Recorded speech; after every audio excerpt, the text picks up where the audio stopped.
বলি সবাই কি করছো? আজকে তো শীতল ষষ্ঠী। বলি দেখো, আজকাল যুগ বদলেছে, সব মেয়েরা চাকরি বাকরি করছে। তো তারপরে দেখো, যুগে তো উন্নতিও হয়েছে। তো এই শীতল ষষ্ঠীটি বুঝলে বাঙালিদের অনেক পুরনো একটি প্রথা। হ্যাঁ, সেই আগেকার থেকে হয়ে আসছে। তো বলি আজকালকার বিটি ছেলেগুলো তো অত জানে না। তো শীতল ষষ্ঠীর একটি বত কথা আছে। তো বলি চলো যে আমার শাশুড়ির কাছে শুনি, বুঝলে। হ্যাঁ, দেখো আমার শাশুড়ি গল্পটা তোমাদেরকে ভালো করে শোনাবে। হ্যাঁ, দাঁড়াও, আমার শাশুড়ির কাছে নিয়ে যায়। দিয়ে শোনাচ্ছি, দাঁড়াও। কি বলবো? ও, আজকালকার বউদের কি এসবের দরকার আছে?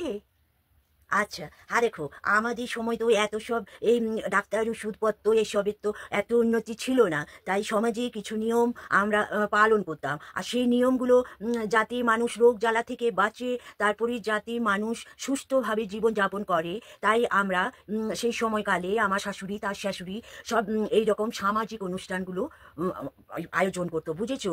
তো এই যে শীতল ষষ্ঠী, এর ব্যাখ্যা কি জানো? এই যে নতুন শীতের পরেই বসন্ত আসে না, তো তখন আগেকার দিনে খুব চেচক হতো, ইনফ্লুয়েঞ্জা হতো, পেটের গোলমাল হতো, তো শরীর গরম হতো। তাই জন্যে এই শীতল ষষ্ঠী পালন করা হতো। 5 রকম ফুল কলাই সিদ্ধ করে সেই সিদ্ধ ছেলেপুলেদেরকে খাওয়ানো হতো। তারপর ঠান্ডা ঠান্ডা খাবার খাওয়ানো হতো, যাতে ওরা সুস্থ থাকে। তো সমাজের মানুষ তো অত সহজেই মেনে নেয় না, তাই কিছু গল্পের মাধ্যমে মানুষের মনের মধ্যে এইসব ঢোকানো হয়।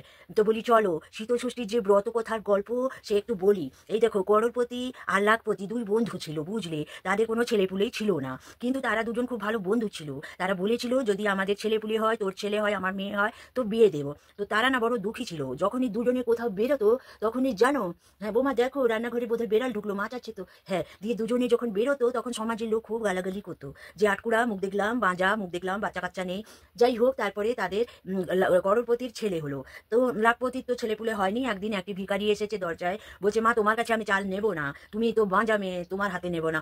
তখন ও পায়ে পড়ে বলছে, একটু উপায় করে দাও। তো বলছে, এই নাও, এই শিকড় বেটে খাও। আর যে সন্তান তোমার হবে, যদি মেয়ে হয় তো নাম রাখবে সাটু, আর তাকে কোনো দিনও গরম খাবার খেতে দেবে না, সে যেন সারা জীবন বাসি খাবার, ঠান্ডা খাবার খায়। তারপরে জানো, সেই তার আশীর্বাদে সাটুর জন্ম হলো। সেই সাটুকে শীতল খাবার খেত। তারপরে সাটুর বিয়ে হলো সেই করোড়পতি ছেলের সাথে। তারপরে সাটুর বিয়ের পরে সাটুর আবার সন্তান হলো, সে আবার 7টি সন্তান। তারপর সাটু তো দুশ্চিন্তায় পড়ে গেল, যে এই 7টি সন্তান যে আমার হলো, আমি এদের কি করে বিয়া থাওয়া দেবো? 7টি মেয়ে কোথায় আমি পাবো? তারপরে তার শ্বশুর মুড়ি চিরা বেঁধে খুঁজতে বেরোলো। দেখলো এক গ্রামে একজন মহিলা, সে 7টি মেয়েকে চান করাচ্ছে। তখন সে বলল, এই তো 7টি মেয়ে আমি পেয়ে গেছি। দিয়ে সেই 7 মেয়ের সাথে সাটুর 7টি ছেলের বিয়ে হলো, 7টি ছামলা হলো। তারপরে জানো, সাটুর মনে লোভ হলো, যে আমার তো 7 বউ, আমি কেন শুধু বাসি খাবার খাবো? তখন এই মাঘ মাসের পঞ্চমীর পরের শীতল ষষ্ঠীতে সাঠু বলল, তোমরা আমার জন্য কুলকাঠের আগুন করো, সীতা চালের ভাত করো, মাছের ঝোল করো, গরম গরম খাবার খাবো। দিয়ে সেই রাতে সাটু গরম খাবার খেলে শুলো। তো দেখে আর সাটু উঠে না, উঠে না। সাটু ঘুম থেকে উঠে দেখে বিড়াল মরে পড়েছে, কুকুর মরে পড়েছে, ছেলে বউ সব মরে গেছে। তখন সাটু বলল, এ তো মা ষষ্ঠী রাগ করেছে। তখন তার মনে পড়লো, আমার তো গরম খাওয়া চলবে না, আমি তো ভুল করেছি। তখন সে রাস্তায় বেরোলো, বেরিয়ে মা ষষ্ঠীকে খুঁজতে লাগলো। তখন এক বুড়ি বলল, যা ওই বট গাছের তলে মা ষষ্ঠী আছে, একবার দই হলুদ দিয়ে নিয়ে যা, আর ওই খোস পেঁচুটি পুঁজ বেরানো ওই মায়ের গা চেটে দই যদি ভারী ভর্তি করতে পারিস, তাহলে তোর ছেলে মেয়ে আবার বেঁচে যাবে। তখন সাটু সেখানে গিয়ে ঘেন্না না করে মা ষষ্ঠীর গায়ে দই ঢেলে, বুঝলে, সেই দই চেটে চেটে ভারী ভর্তি করলো। তারপর সাটু সেই দই যখন রাস্তায় আনছে, ভাবছে কে জানে মা ষষ্ঠী ছিল তো, দিয়ে কতগুলো মাছ হালি যাচ্ছিল, বুঝলে, সে মাছ হালির মাছের উপরে দই ছুড়ে দিল। দেখলো সব মাছ তর্ব তর্ব করে বেঁচে উঠেছে। তখন তারা তো গালি দিল সাথে, যে তুমি কি মেয়ে গো, আমাদের জীবিকা খারাপ করে দিচ্ছ তুমি। তখন বললো, রাগ করো না, আমি বিপদে পড়েছি, তাই দেখছিলাম, এই নাও আমার কঙ্কন, নিয়ে যাও, তোমরা বেঁচে খাবে। তারপর সাটু ঘরে এসে কুকুর বিড়াল সবাইকার গায়ে ছিটালো, কুকুর ধরপর করে উঠলো, বিড়াল ধরপর করে উঠলো। তারপর দরজা কেটে ছেলে বউদেরকে ছড়ালো দই আর হলুদের ছিটা, তখন সবাই বেঁচে উঠলো। তখন থেকেই সাটু বলল, যে শীতল ষষ্ঠীতে কেউ কখনো গরম খেও না, সবাই ঠান্ডা খাবার খাবে, ছেলে বউ সন্তান নিয়ে সুখেই থাকবে।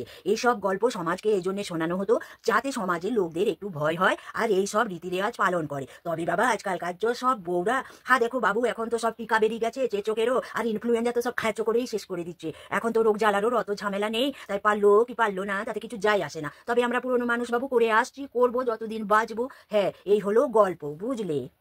সবাই শুনলে তো শীতল শীতল ষষ্ঠীর বত কথাটি। এইটি হচ্ছে আমাদের বাঙালিদের পুরনো কালচার, বুঝলে। সবাই ভালো থাকো গো, সবার সন্তান ভালো থাকুক। হ্যাঁ, তোমরা সবাই ভালো থেকো। হ্যাঁ, ছেলাপুলা নিয়ে ভালো থাকো।